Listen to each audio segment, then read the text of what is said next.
Est-ce que ça t'est déjà arrivé à toi? On te présente une idée spirituelle, on te présente une pensée de Dieu et automatiquement, tu dis non.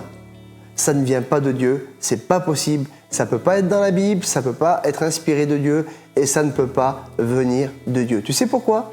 C'est parce qu'en fait, tu as appris l'évangile d'une certaine manière. Ça s'appelle une éducation spirituelle. Et il y a un verset dans la parole de Dieu justement qui peut nous faire aller un petit peu plus loin que ce qu'on pense, que ce qu'on croit et certaines vérités qu'on nous a enseignées.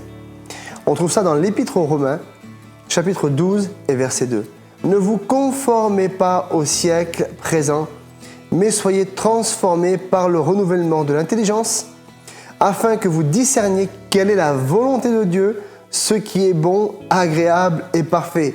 À arriver à discerner ce qui est bon, ce qui est agréable et ce qui est parfait à Dieu. Il faut être honnête, c'est notre désir. On a peur de dévier, on a peur de mal faire, on a peur de saisir une parole, de croire qu'elle vient de Dieu et en fait on s'est fait tromper. Mais tu as besoin d'une mise à jour. C'est ça que le verset nous enseigne, une mise à jour.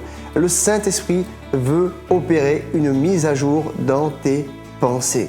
Oh oui, ce n'est pas les hommes qui peuvent te conduire à la réalité spirituelle. Certains hommes sont bien intentionnés, ils essayent de nous enseigner et on arrive à comprendre certaines vérités spirituelles. Mais pour aller un peu plus loin, pour comprendre en profondeur et pour anéantir peut-être certains mythes, tu as besoin de t'approcher du Saint-Esprit. De dire oui, non, je ne me laisse plus conformer par le siècle présent, par ceux qui m'entourent, par les gens qui sont autour de moi peut-être, par le système religieux qui est autour de moi. Non, mais aujourd'hui je change d'éducateur. Mon éducateur, ça devient le Saint-Esprit. Et il va me conduire dans certaines vérités que je ne connaissais pas.